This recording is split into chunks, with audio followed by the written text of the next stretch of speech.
Welcome to meeting number 64 of the Standing Committee on International Trade. Today's meeting is taking place in a hybrid format pursuant to the House Order of June 23, 2022, and therefore members will be attending in person and remotely using the Zoom application. I'd like to make a few comments for the benefit of the witnesses and members. Please wait until I recognize you by name before speaking. When speaking, please speak slowly and clearly. For those participating by video conference, click on the microphone icon to activate your mic, and please mute yourself when you are not speaking. With regard to interpretation, for those on Zoom, you have the choice at the bottom of your screen of either Floor English or French. For those in the room, you can use the earpiece and select the desired channel. As a reminder, all comments should be addressed through the chair. Please note that during the meeting, it is not permitted to take pictures in the room or screenshots on Zoom. Should any technical difficulties arise, please notify me. And please note we may need to suspend a few minutes to ensure all members can participate fully. Pursuant to Standing Order 1082 and the motion adopted by the committee on Tuesday, January 30th, 2023, the committee is beginning its study of U.S. duties on Canadian exports of certain lumber products. We have with us today from the Department of Foreign Affairs, Trade and Development, Aaron Fowler, Assistant Deputy Minister, Trade Policy and Negotiations, Michael Cannon, Director, Softwood Lumber Division, Michael Owen, General Counsel and Executive Director, Trade Law Bureau. Welcome, everyone. I'm going to start with opening remarks, and then we'll proceed to rounds of questions. I believe, Mr. Fowler, you are going to make the opening statement for up to 5 minutes, and then we'll open up the floor to questions. So, Mr. Fowler, please go ahead. Thank you very much, Chair. Good afternoon to you and to all of the other committee members. Thank you very much for inviting me here today to speak to you about the important work Government of Canada officials are doing to advance Canada's interests in the ongoing softwood lumber dispute with the United States. Canada's partnership with the United States is fundamental to our foreign and economic policy. Our softwood lumber industry provides well-paying jobs and is a key economic anchor for communities across the country. Canadian softwood lumber helps build American homes and workplaces, exemplifying the deep integration between our two economies. President Biden's recent visit to Ottawa confirmed the significance of the relationship between our two countries. While here, the Prime Minister and President Biden discussed a variety of shared priorities. Significantly, both the Prime Minister and Minister Ng raised the issue of the softwood lumber dispute directly with the President, emphasizing the harm that U.S. duties cause to Canadian producers and workers and to the communities they support, as well as to U.S. consumers. Maintenant, plus que jamais, now more than ever, a settlement of the dispute is necessary given the pressures on the softwood lumber industry. In particular, we're lacking a labor force and there are high fees. The problems with the duties imposed by the Americans create uncertainty and difficulties at the border for exporting. The United States has imposed customs duties on most of our softwood lumber since 2019, and most of our producers have a 59% duty to deal with. The United States justifies these duties regularly under its administrative review processes. This creates billions of dollars in unjustified duties. Impact U.S. consumers, retailers and builders who rely upon quality Canadian lumber to build American homes. These additional costs are particularly concerning now, at a time when inflationary pressures and high interest rates have already exacerbated housing affordability. Canadian softwood lumber products are critical to addressing U.S. production shortfalls and housing affordability. To put this into perspective, in 2021, U.S. producers supplied only about 70% of the U.S. demand for lumber, roughly 35 billion board feet, leaving a 30% shortfall, a gap that was largely filled with Canadian lumber products. The sentiment has been conveyed frequently by the Prime Minister, by Minister Ng, and by Ambassador Hillman when speaking with President Biden and his administration regarding the softwood lumber dispute. Canada has repeatedly conveyed to the United States that we are ready to enter into meaningful conversations about realistic solutions that would be acceptable to both sides. A negotiated solution to this dispute is in both parties' best interests. Unfortunately, we have yet to see a willingness on the part of the United States to engage in meaningful discussions. The Government of Canada will continue to raise softwood lumber at every possible opportunity until it is resolved. We will also continue to work closely with partners across the industry and all provinces and territories to coordinate and maintain a Team Canada approach to resolving the dispute. Dans cette optique, la ministre For that reason, Minister Ng is regularly discussing these issues with our partners across the country who are concerned by this issue. For example, on March the 9th, Minister Ng organized a roundtable with businesses involved to consult them on their views and on the impacts of these duties. With the U.S. and to Canadian partners, we are vigorously defending our interests through litigation under Chapter 19 of NAFTA, Chapter 10 of CUSMA, and at the WTO. In total, Canada is currently pursuing 10 legal challenges along with other Canadian parties, including the softwood industry itself. Most recently, we established 2 different panels under NAFTA Chapter 19 to hear Canada's challenges of U.S. countervailing duty and anti-dumping duty orders, and we expect initial decisions in late 2023 or early 2024. However, our legal challenges have not proceeded as quickly as we would hope. The timely adjudication of Canada's legal challenges before fair and impartial panels is a priority for the Government of Canada, and we are working closely with U.S. officials to ensure that our cases proceed swiftly. As in the past, we are confident that impartial panels will side with Canada and tangibly demonstrate that U.S. duties are unfair and unwarranted. As I mentioned earlier, a negotiated solution continues to be in the best interest of both countries. Le gouvernement du Canada. The Canadian government continues to support the forestry industry, including by encouraging diversification of our markets and by promoting the role of the sector in reducing climate change. We will continue with our legal proceedings against these duties. A successful result will strengthen our position in our negotiations. In the past, these duties have been found to be unjustified. Thank you again for this opportunity for discussion of our important work on softwood lumber duties and these issues. I'll be pleased to answer your questions. Thank you. Thank you, Mr. Fowler. And we'll proceed to our first round of questions for 6 minutes. Mr. Holbach. Well, thank you, Chair, and thank you, gentlemen, for being here this afternoon.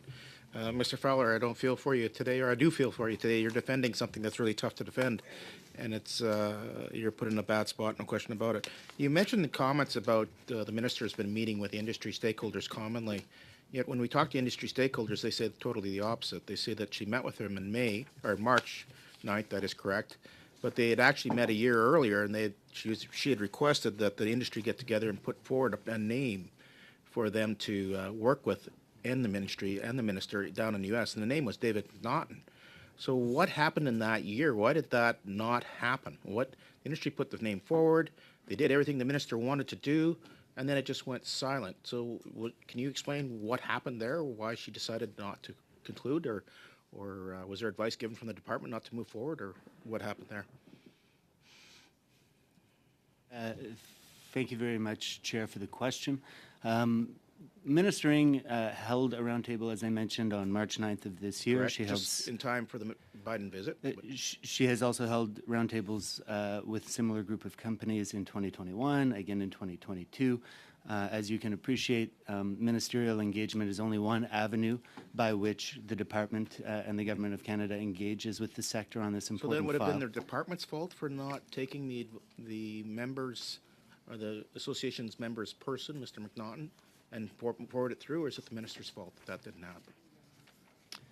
The decision of whether or not to appoint a representative or an envoy on softwood lumber involves various considerations. There are times in the past, this is a dispute that goes back to 1982, where we have named an envoy to work with a counterpart in the United States, and we've had mixed success with those approaches in the past. Again, a name like Mr. McDonald, he was so close last time when he was ambassador down there.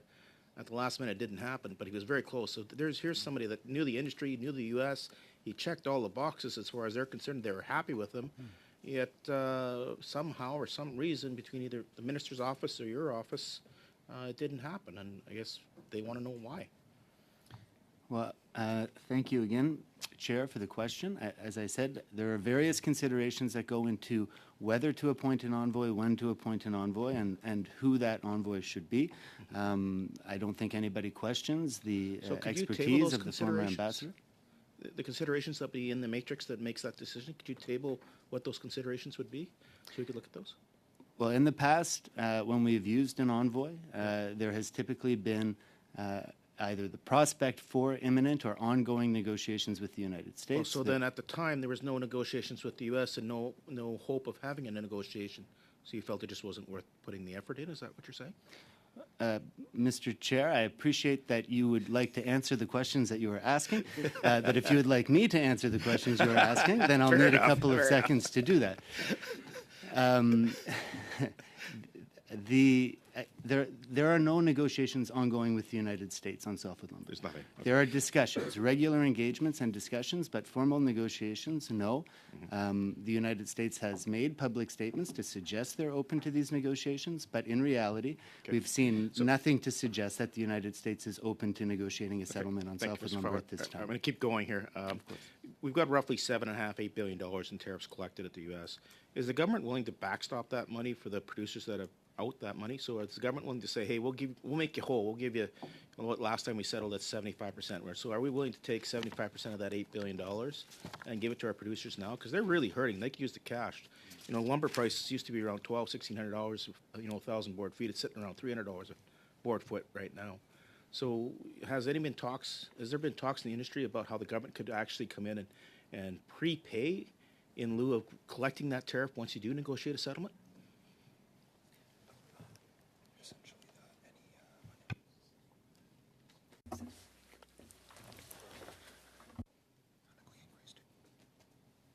Thank you, Chair, very much for the question. The government has and continues to provide support to the softwood lumber industry in a variety of ways and a variety of programs. Okay, so in the budget, there was nothing there. There used to be $51 million there. And I remember when this happened, we had roughly, $750 million was committed to the industry. Has all that money been spent, and is there still money yet to be doled out, for lack of a better word, in regards to supporting the sector? The specific amount that you mentioned, Mr. Chair, I just want to confirm you're referring to the Softwood Lumber Action Plan that was announced in 2017. That was the first one. Yep. That's a program that's administered by the Department of Natural Resources, and so in terms of the funds that have been depensed and what may remain, I'd have to check with officials from NRCan. That's not something that Can I get you to do that and file it to the committee afterwards? Absolutely. You betcha. Then as far as in this budget, then, did the department, or would that be Natural Resources that would have set aside the $50 million going forward? Because it's the minister taking credit for it. The minister's talking about it. It's about diversification. It's about greening the industry. She's the one talking about it, not the Minister of Natural Resources. So I'm kind of curious. Do you have control of those funds, or does she, or does the Natural Resources? You have about 30 seconds to answer. Okay, thank you, Chair. There are programs administered by NRCan that support the forest sector. There are programs that are administered by Global Affairs Canada that benefit in part the forest sector. We have to be careful in the design and delivery of programs because if we were, for example, simply to pay those duties on the behalf of the industry, that payment would be captured in the next administrative review by the United States, and it would result simply in higher duty rates going forward. Maybe, maybe not. It's actually their money. You're just actually giving it back to them and collecting it from the U.S. government. It's not adding more. Mr. Hoback, I'm sorry you're out of time. Yes. Thank you, Mr. Fowler. We'll now turn to Mr. Varani for 6 minutes. Thank you very much, Mr. Chair. I believe Mr. Hoback was referred to as Mr. Chair a couple of times erroneously there, maybe some retrospective points, but the chair is on Zoom. So thank you to the officials for being here. It's important to have you here, and we appreciate it. I guess I want to take you back to some of the chronology that you outlined. So the President of the United States was here about roughly 2 months ago now, and you indicated that the issue of softwood lumber was raised by both the Prime Minister and Minister Ng. That's correct, Mr. Fowler? Yes, it is. Yeah. And can you tell us a bit about sort of the President's response to the fact that that was raised in terms of, did the President provide any sort of justification for the imposition of duties or explain the American position in any way that could shed light on sort of what's transpiring? Without breaching any confidences, but as best as you can, if you could. Thank you very much, and I am aware who's chairing. I was instructed to direct my answers through the chair, so I will do that again this time. I thank the member for the question. Obviously, that was a private conversation. I'm not, privy to the nature of the discussion. When we raise these issues, including at very senior levels with the United States, typically they acknowledge that this is an important issue for Canada. It's one that they're prepared to work with us on, but they require a level of support for any direction that the U.S. government may want to take that would be supported by their softwood lumber industry, represented by the U.S. Softwood Lumber Coalition or the Coalition for Fair Softwood Lumber Imports. And at this point in time, there does not appear to be support within the U.S. industry to negotiate a long-lasting settlement, and I would presume that that was the nature of the discussion that leaders held. Okay. In terms of sort of, you also mentioned Minister Ng convening a roundtable on March 9th of this year, and also in response to Mr. Hoback, you mentioned that similar roundtables have been held in 2022 and 2021. Can you tell me about sort of the composition of who's at those roundtables? And the reason I ask is that we hear this sometimes from a regional perspective with respect to Quebec, sometimes with BC, but is it an amalgamation of entities from around the country who have a stake in issues that relate to softwood lumber and exporting to the United States? It is a representative cross-section, and I would ask my colleague, Mr. Cannon, to reply in more detail. Okay. Mr. Cannon? Thank you for the question. So, as Mr. Fowler mentioned, Minister Ng has held a number of roundtable discussions with representatives of the Canadian softwood lumber sector over the past few years, most recently in March. I would say the composition of those meetings is always intended to ensure that the broad range of interests from Canadian forestry sector are represented. So as much as possible, without having an unwieldy number of people around the table, ensuring that there is representation from companies, industry associations, Indigenous partners, and from all of the major lumber producing provinces in Canada. Okay. And you also raised, Mr. Fowler, a series of litigation. So you've got my interest as a former litigator, but I was particularly concerned with the fact that you'd sort of said, and I understand this from previous sort of information that I've seen, is that we've been successful repeatedly when things have been litigated. Right now, I think you mentioned there's as many as 10 different pieces of litigation. There's specific instances of where we're raising this under Chapter 19 of NAFTA, Chapter 10 of CUSMA, and at the WTO. Can you give us a sense in terms of sort of what you think is impeding the progress of that litigation? Because I think you said you anticipated some decisions by the end of this year or early next year. What is making you more pessimistic about having those results within that time? And is there any way that you would suggest that we as parliamentarians can work to address or alleviate some of those impediments and push towards a more speedy resolution? Thank you very much again for the question. So there are different things that are impacting the pace of litigation depending on the forum in which that litigation is taking place. At the WTO, we successfully carried both of our cases challenging the initial U.S. countervailing duty and anti-dumping orders through the panel stage, had a very strong result at the panel stage with respect to the countervailing duty order and a somewhat more mixed result with respect to anti-dumping. Both of those decisions, however, have been appealed to the appellate body. There is a lack of quorum at the appellate body in Geneva right now, owing to an ongoing policy by the U.S. administration to block the appointment of new appellate body members. Consequently, it's not possible for Canada to continue to prosecute its cases through the appellate stage at the WTO, and so that accounts for the delay in moving forward with respect to the multilateral challenges under the WTO. With respect to the panels that are being established either under NAFTA or under CUSMA, that is a question of ensuring that the panelists that are named to these panels are qualified, are impartial, and are in a position to render an objective judgment. We realize that it can be frustrating, but we want to take great care in ensuring that we name and accept panelists who meet these criteria. As you can imagine, with a dispute that's been going on for 30 years, there are a lot of people in both countries who are familiar with the industry, familiar with the issues, but have already played a role in this that can color our perception of their impartiality. And with your permission, I might invite my counsel to add to my response. We are actually just 5 seconds over the 6 minutes, so perhaps in a different question they can get to that. We'll now turn to Mr. Savard Tremblay for 6 minutes. Thank you, Mr. Chairman. And thank you to our witnesses for being here and for your remarks. In March 2021, the Minister of Trade appeared here, and we were told that there was one of the objectives was to develop international markets to help softwood producers, but in fact, the efforts helped the Western producers more than the Eastern producers. 3/4 of the funding went to BC producers. Have you got an update on those figures today for us?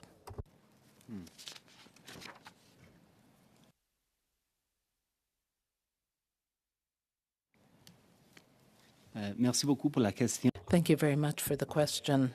There is a variety of programs that the softwood lumber industry can apply to. Is there a particular program you would like to know about?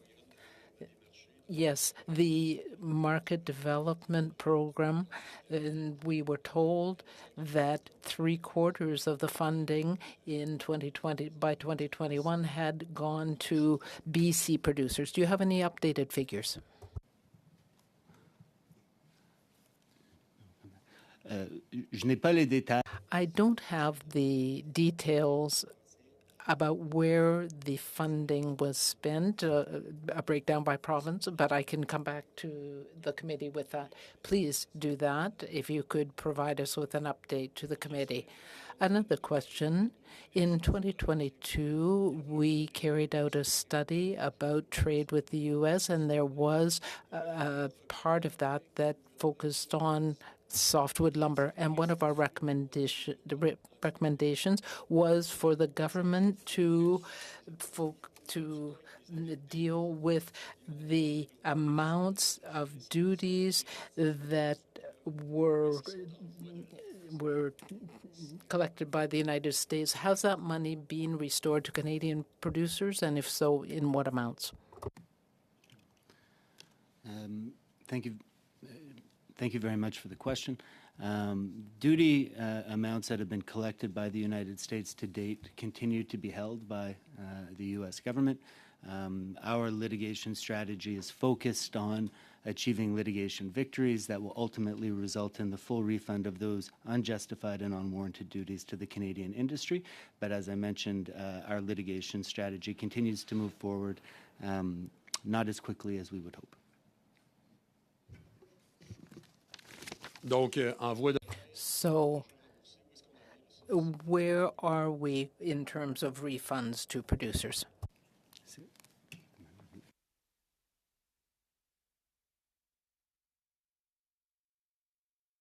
So if I've understood the question, there has been no money refunded by the United States government to date. Parfait, merci. Thank you.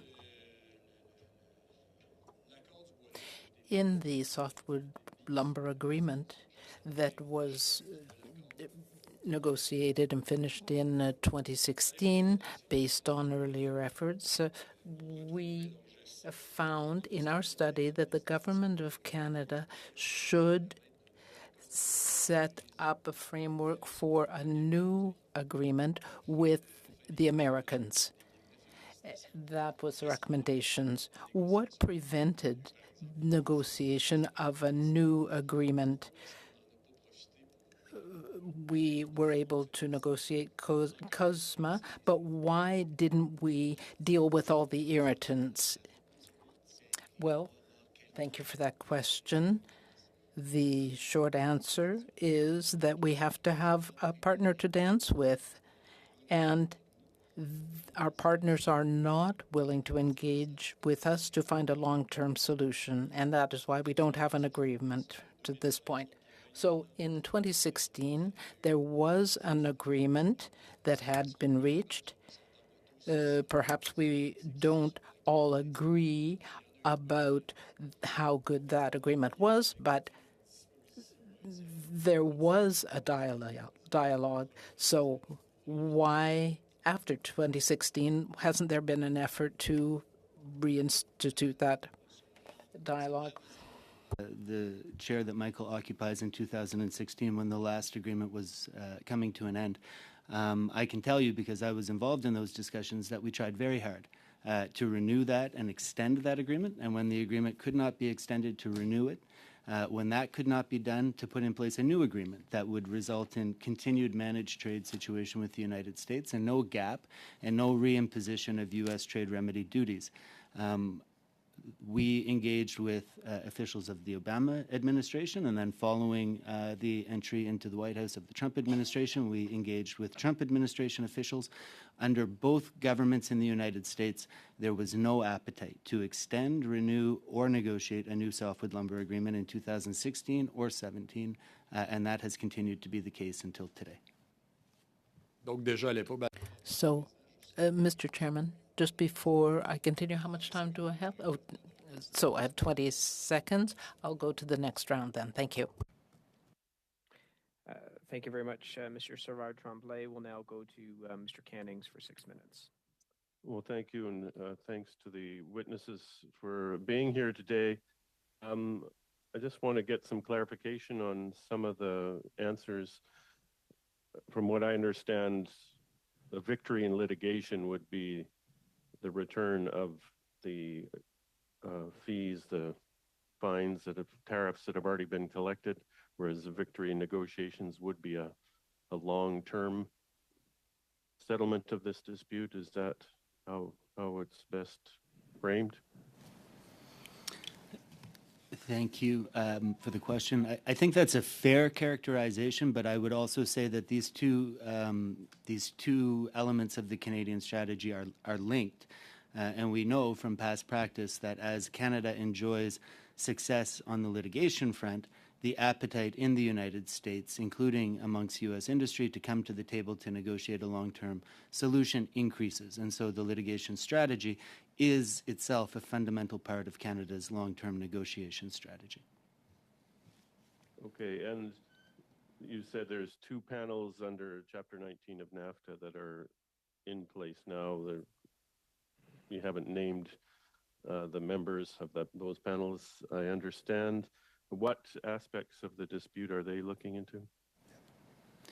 So thank you for the question. I'm sorry if I wasn't clear. The NAFTA panels have been established, panelists have been named, and we anticipate that those panels will issue their judgments either late this year or early next year. The panel will look at the initial U.S. countervailing duty order and the initial U.S. anti-dumping order, both of which occurred when the NAFTA was still in place. And so the Chapter 10 CUSMA, those are later because CUSMA has come into force in the midst of all this. What will they be looking at, later decisions by the United States? Yes, that's it exactly. So Chapter 10 of CUSMA is effectively the same as Chapter 19 of NAFTA. Every year, the United States will do an administrative review of both the anti-dumping and countervailing duty order. When those reviews are complete, that becomes itself a new element of the U.S. action that can be challenged. And so those orders that came into force after the CUSMA took effect would be challenged under CUSMA Chapter 10 rather than after Chapter 19. And I will invite my colleague, Mr. Owen, to correct me if there's anything that I've said wrong there. No, I think you've said it very well. Oh, thank you. Okay, and Mr. Hoback mentioned the prices are low now, and certainly mills companies in my riding and throughout British Columbia are really suffering because of those low prices. A lot of them are basically producing lumber, trying to sell it at below cost. And so now when they sell it at those low prices, from what I understand, the sort of vicious circle of it all is that the anti-dumping fees go up.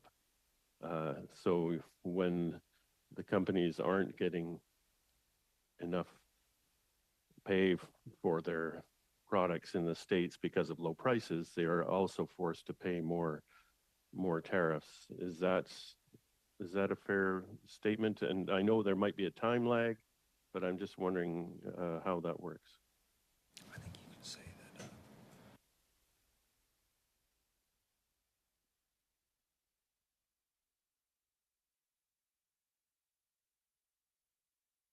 that. I think I'll defer on this one to my colleague, if that's okay.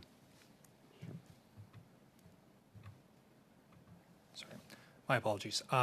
So the anti-dumping duties that are in force in the current administrative reviews are a weighted average of the two largest softwood lumber producers' anti-dumping duty rates. So they are Canfor and West Fraser's, and a weighted average of their company-specific rates is taken, and that is applied as what's called an all-others rate.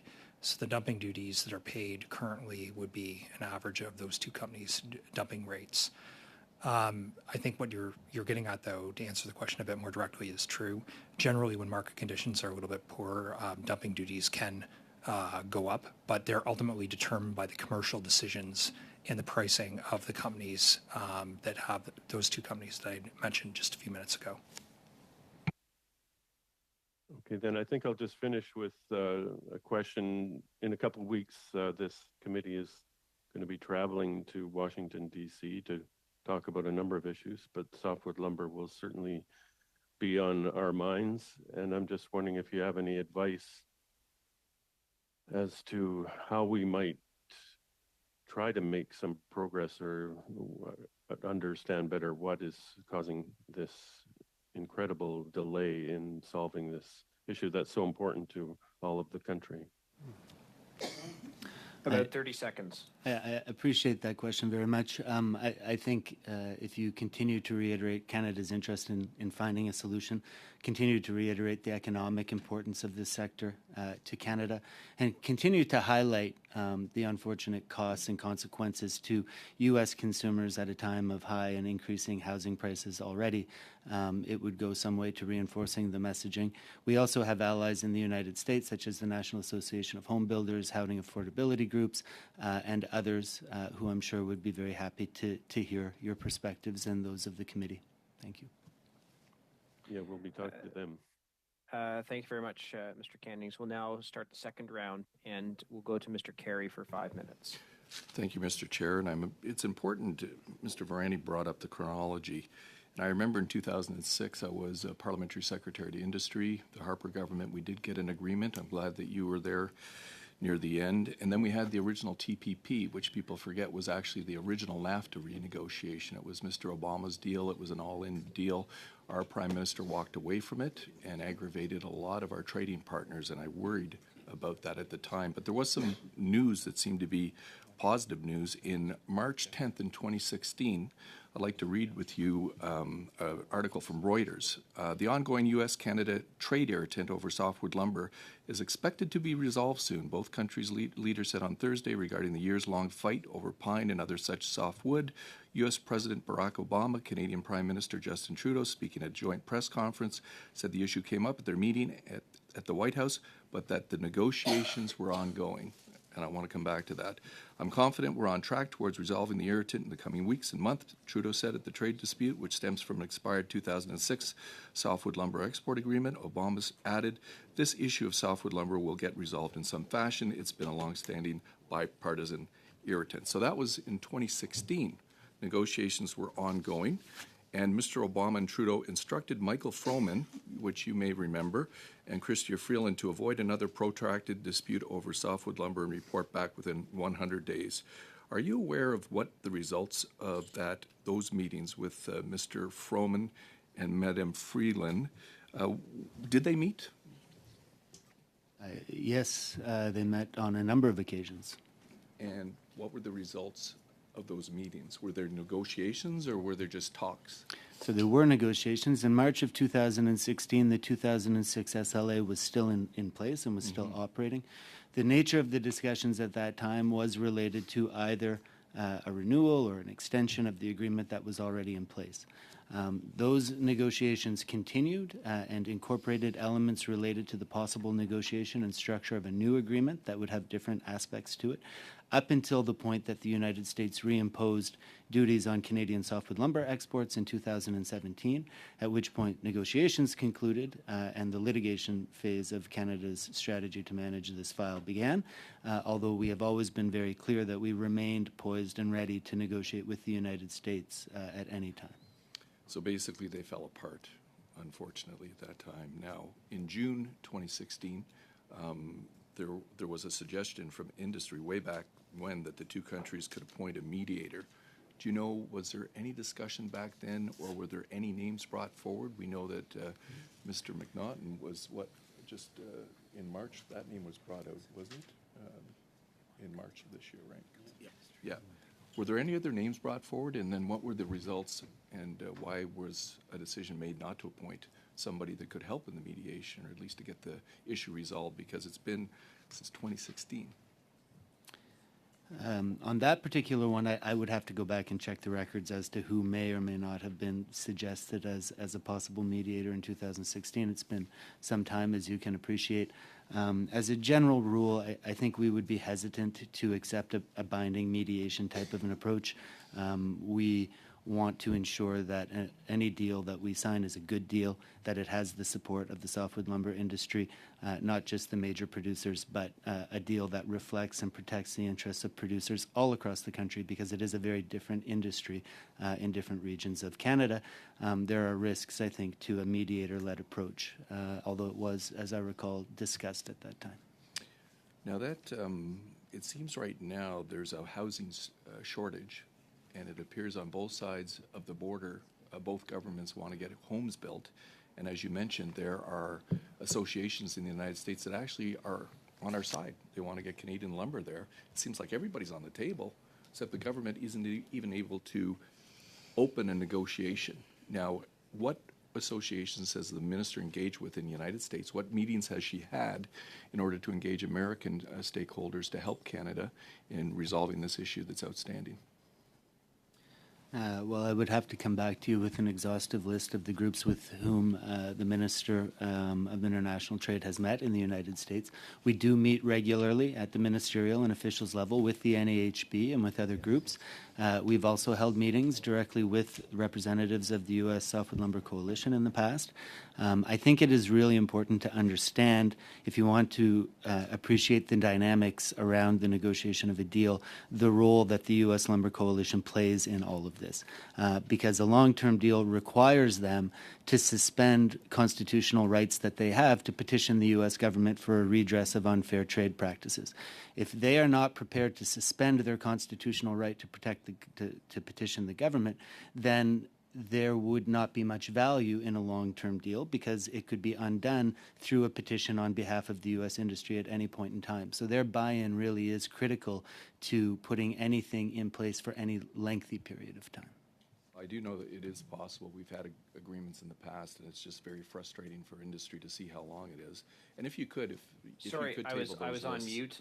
Sorry, Mr. Carey, you're unfortunately over time, oh, okay. and we're Just now if you going to could have table to those move. meetings, that'd be great. Great. I think that got on the record. Mr. Arya for 5 minutes. Thank you, Mr. Chair. I would like to give opportunity to Mr. Michael Cohen to respond to my colleague Arif Virani's question on what is impeding the litigation from proceeding.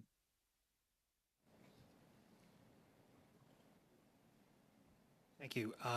Well, as Mr. Fowler was explaining before, we have litigation in two different fora, the WTO and before NAFTA and CUSMA panels. With respect to the WTO, the appellate body impasse, which we've all been working to try to resolve, has essentially meant that any case that is pending appeal cannot be considered anymore. It's not moving forward in the WTO dispute settlement system.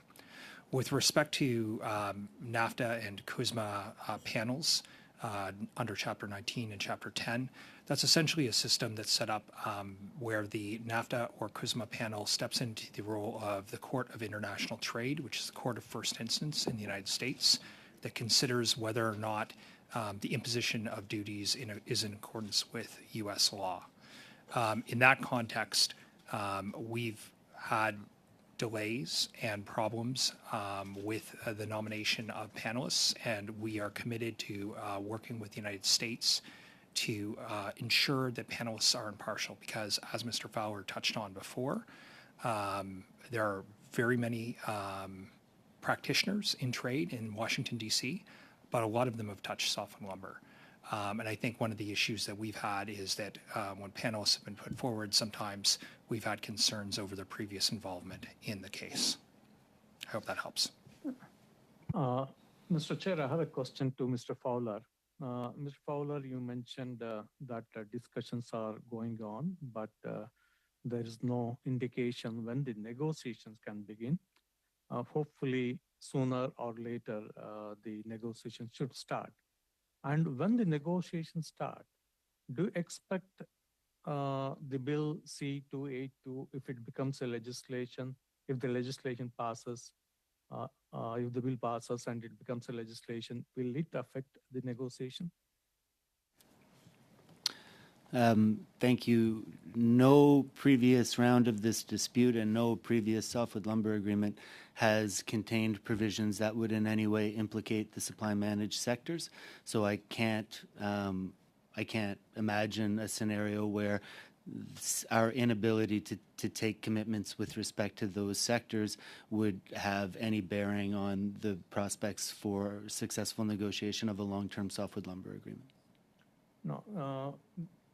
Are you suggesting that the U.S. negotiators will not raise the legislation on the supply management? Thank you for the question. If the United States has concerns with respect to Bill C-282 or its impact on Canada's ability to engage on issues affecting supply management, it will not wait for the occasion of negotiations on softwood lumber to bring those concerns to our attention. Got it. Now, the softwood lumber exports to the United States, if I'm not wrong, is in the range of $8 billion to $10 billion. And the exports to other countries like Japan and China, I think is just around $300 million last year. So, we have been signing so many free trade agreements across the world. Not many sectors are taking advantage of all the free trade agreements that we have been signing, except probably the agricultural sector. So even with this dispute we have with the US, why is that the lumber industry, softwood lumber industry, is not exporting to other countries in a much bigger way? Thank you for the question. I'll give you a preliminary answer and then ask my colleagues to elaborate. But I think there's a variety of reasons. Other markets are far away. Other markets do not have the history of wood frame construction that is common in North America. Teaching and informing consumers in these countries how to build wood frame construction, how to use softwood lumber in the construction industry takes time. A lot of money and effort has been put in over successive governments into market development overseas, outside of North America, to create the conditions where Canadian softwood lumber exports will be more successful in those markets. I think we've seen benefits from those efforts, but it is a heavy lift. This is not something that they are accustomed to using in the same way that we do. And so it requires building codes, educating builders, and so on. Seconds. I just want to ask one question. The dispute settlement process. Unfortunately, Mr. Aria, you're actually over time. We're at 5 minutes and 20 seconds. Okay. So we'll go to Mr. Cannings now for 2.5 minutes. Sorry, I mean Mr. Savard Tremblay. Excusez-moi. Oui, merci. Thank you.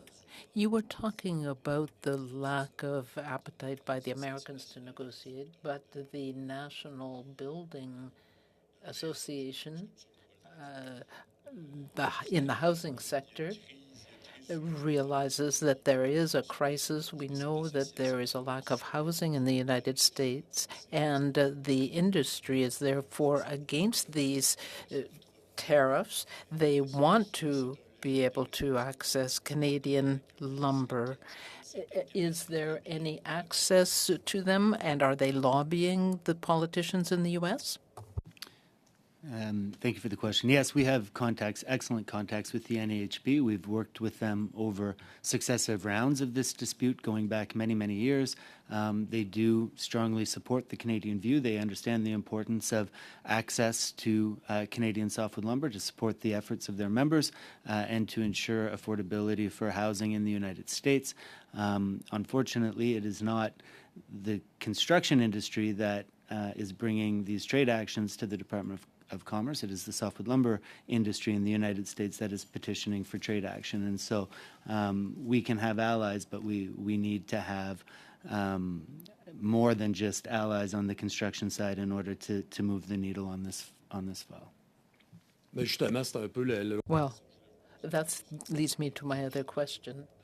Have you done research regarding groups other than in the housing sector that could put pressure and could lobby? For the question, you can imagine anybody that uses softwood lumber in the United States has an interest in ensuring the affordability of the softwood lumber that they use. So in addition to the home builders, we have worked in the past with big box resellers like Home Depot, for example, to ensure that they have adequacy of supply of softwood lumber. We've worked with advocacy groups in the United States who advocate for affordable housing. We've worked at the state level with allies in some cases. So it's a mixed bag. But the NAHB has been there for a long time and works very closely with us. So you're talking to them. I imagine they are also talking to the American government. So what are they telling you?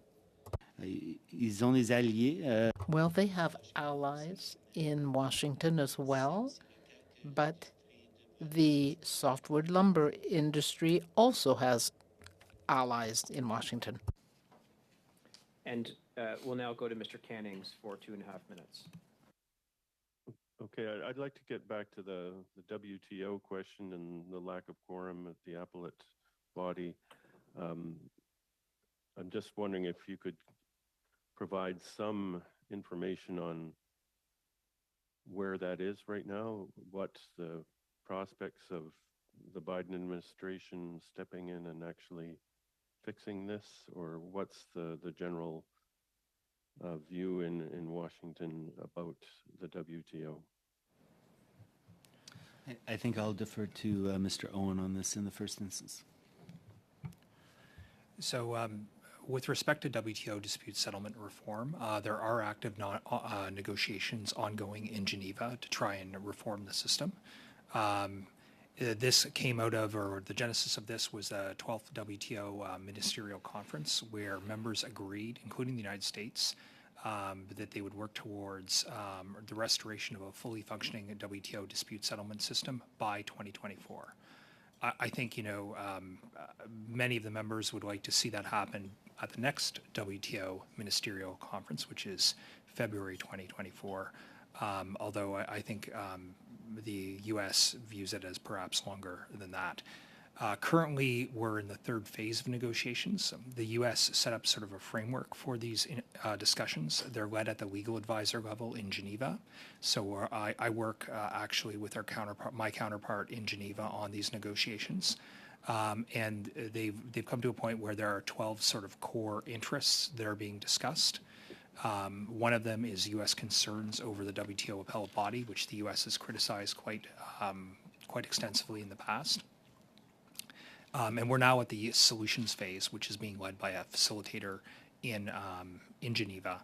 And we're actively putting forward proposals with other like-minded countries, including the European Union, Brazil, Japan, and others. And we work very closely with them to try and put forward a position that will restore effective, impartial adjudication at the WTO.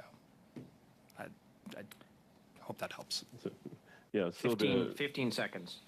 So just to clarify, so the lack of quorum is directly related to these reform issues that are ongoing. Yes, that's right. There are currently, if a dispute is appealed to the appellate body, it essentially, we're calling it appealing into the void. The dispute effectively goes nowhere because there is no appellate body.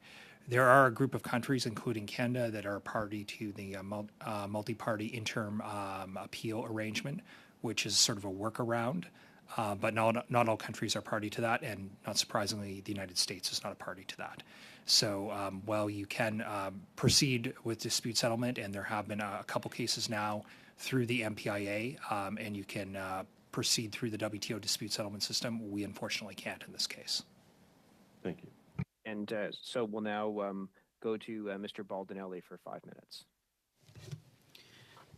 Thank you, Chair, and thank you to the witnesses for being with us this afternoon.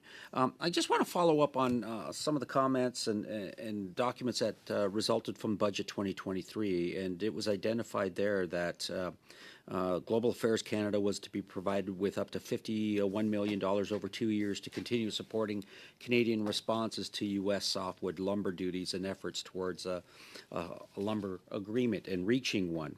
And as part of that, the government identified kind of 5 key pillars. And the first one was ongoing legal proceedings and defense that it identified. And in their documents, they talk about there are currently 10 active legal cases contesting unfair U.S. duties on Canadian softwood lumber. I know it would take too long for here, but would you be able to table for this committee like a kind of a status update of those 10 cases? You know, the dates that they started, where do we stand now, and how long? You know, kind of an update on where they stand. There's also one of those pillars talks about pursuing a negotiated resolution, and it talks about the department leads efforts to unify region-specific priorities into pan-Canadian positions. So, can you provide a status update on that in terms of the unifying the region-specific priorities into pan-Canadian positions and how that is working? It talks about advocacy. And targeted advocacy strategies are deployed. And so what are the current status of the targeted advocacy strategies being deployed in support of a successful resolution of this dispute? You know, and who are you working with? Who are both in the United States and here to support that? You know, and can this be costed? And how much of, you know, those $51 million is going towards advocacy and programs. It talks about Canadian stakeholder engagement and consultations. And it is engagement with the interlocutors to developing a negotiating and legal defense position that reflect the views from across the country currently happening. And then finally, the administration of export permits. And then, you know, Global Affairs has a legislative mandate to issue permits for exports of softwood lumber and logs. So, I mean, are you able to then share with us how active is the verification process right now, you know, given the mill closures, ongoing duty disputes, and forestry sector stakeholders moving operations south of the border? So some updates on those 5 key pillars. I mean, they were identified in the budgets, so hopefully you could table with this committee that type of information, because it would take more than 5 minutes to provide answers to that. So I just wanted to get that into the record, and if you'd be able to provide some of that. I certainly can. And if I may just take about 30 Yeah. seconds to say that all of this money, none of it is going to programming, for example. None of it is going to, say, an advocacy campaign in the United States. Okay. It supports the engagement of officials at Global Affairs Canada to do the things that you described, including to engage in advocacy to support our litigation approach. There's no particular reason that Global Affairs Canada should have a softwood lumber division. We would hope to eventually reach such a solution that we don't need to have one. And so the work that we do on softwood lumber is not funded through the normal budget allocation of the Department of Global Affairs. It's provided periodically through specific budget line items, and that is what the $51 million over 2 years is, and it's intended to support our internal efforts, but we can certainly provide an update along the lines that you've requested on the specific elements. Thank you, Mr. Fowler. Now, quickly going back to the March meeting with the stakeholders and the minister, and the notion that and the name that which was brought forward of Ambassador David McNaughton to be an envoy, or and that whole notion of appointing joint emissaries. Now, was that issue or that topic ever broached with the Americans on their side, asking would they be willing to do that as well and appoint an envoy? I just would like to, I mean, we're talking about, appointing someone on our side. Have the Americans rejected it outright? The Americans have communicated to us that they're not interested in negotiating at this time. And so an envoy whose job would be to focus on advancing the negotiations, I would assume, falls very much into that category. So they've just rejected it outright. At this point in time. So, Chair, how much time would I have About left? 15 seconds. Well, now 10. Okay, I'll cede my 10 seconds. Great. We'll go to Mr. Sheehan for 5 minutes.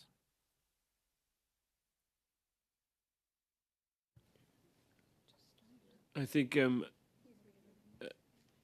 Mr. Sheehan was on think mute, you're but on mute. I think he was going to cede some of his time to me. Mr. Sheehan? Yes. And Mr. Chair, how much time do I have? I'm just conscious that we're coming up towards 5:30. Are we doing one full round for all of the parties? Yes, we'll finish this. We'll finish this Okay. round. So you have about, well, I guess 4 minutes and 40 seconds. Okay, Mr. Fowler, you raised something earlier, and I just need some clarity on this, and I'll also ask Mr. Owen to pipe in. But you started talking about constitutional impediments, and I believe you were talking about entities like the National Home Builders Association, et cetera, but you talked about them having to waive their right to petition. So I actually was looking up this right to petition under the U.S. Constitution. It's protected under Section 1, under the First Amendment. But can you just flesh out what exactly you're talking about and what is required or what is impeding entities like the National Home Builders from actually participating in some of this work that we need from them as allies to assist in this work in sorting out the softwood lumber dispute? I'll invite Sure. Mr. Owen to speak to this. Yeah, I believe my colleague misspoke slightly. It's a U.S. statutory right that exists under the Tariff Act of 1930. So any U.S. industry has the right to petition for the U.S. government, the U.S. Department of Commerce in particular, and the U.S. International Trade Commission to investigate unfair trade practices, which include alleged subsidization and dumping. So they have that legal right under U.S. law, and that's something that is sort of a foundation stone, if you will, a touchstone of U.S. trade policy.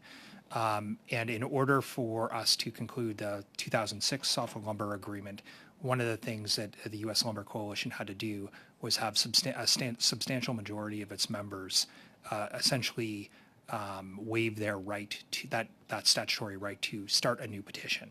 So we could reach an agreement, but if they had a right to start a new series of investigations the next day, that wouldn't do anyone any good. So they have to waive that right as part of the agreement, which is what gives them such influence over the potential start of negotiations. So the entity we're talking about is actually the lumber sort of side, not the home builder side. Okay, so that's one. And when the agreement was reached in 2006, that endured for approximately 10 years, they did waive that successfully in 2006 to allow that agreement to take place?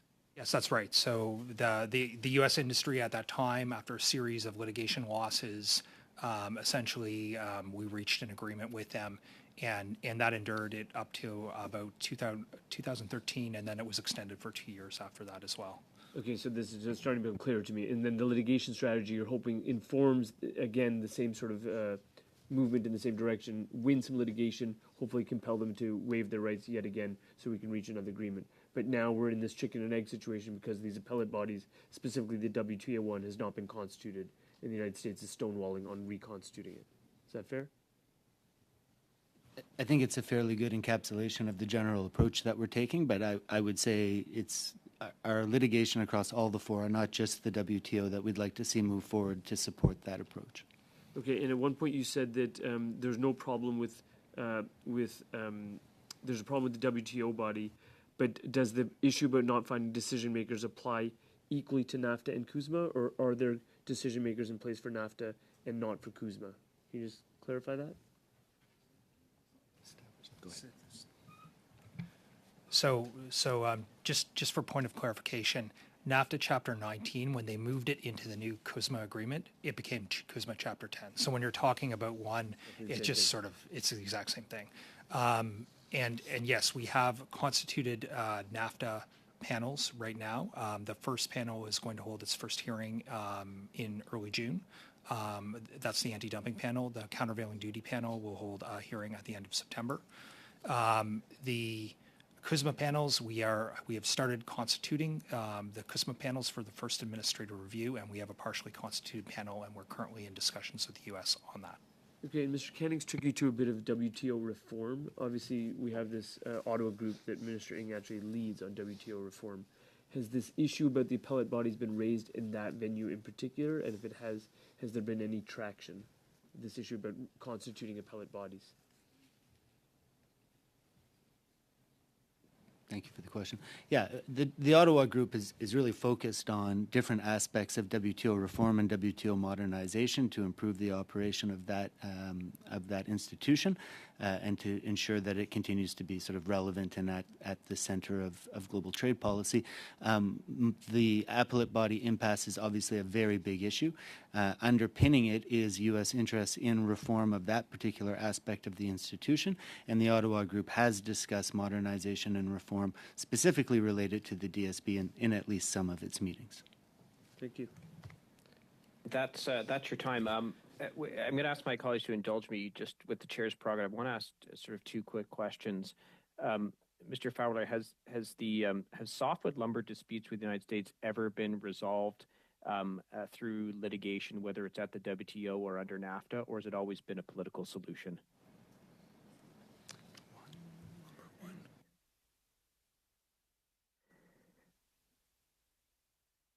Thank you for the question. Well, the first lumber dispute in 1982, Canada prevailed, but it prevailed at the stage of the investigation. So no duties were ultimately put in place by the United States.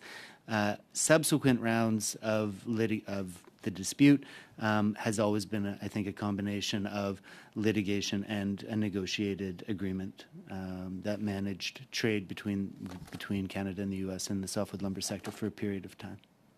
But ultimately, it was an agreement between the countries. It wasn't the litigation resulted in the United States just giving up. Then there was a negotiated solution that took place. Lumber one, we won, but it wasn't international trade litigation. We were appearing before the U.S. Department of Commerce and the International Trade Commission. But lumber 4 and all the other ones, those were resolved with a direct agreement between Canada and the United States. Is that correct? Yes, it is. Like a negotiated settlement. That is correct. And I think lumber 4 was 2002 to 2006. That's how long the dispute lasted. Is that correct? 2001 is what my colleague is telling me, but yes, at that point we put the agreement in place that remained in force until 2016. And so lumber 5 is 2016 to 2023 plus? TBD. Okay, great. Thanks very much, and thanks to all the witnesses for coming today. We appreciate your testimony, and I will adjourn the meeting with the consent of the committee. Great. Meeting adjourned.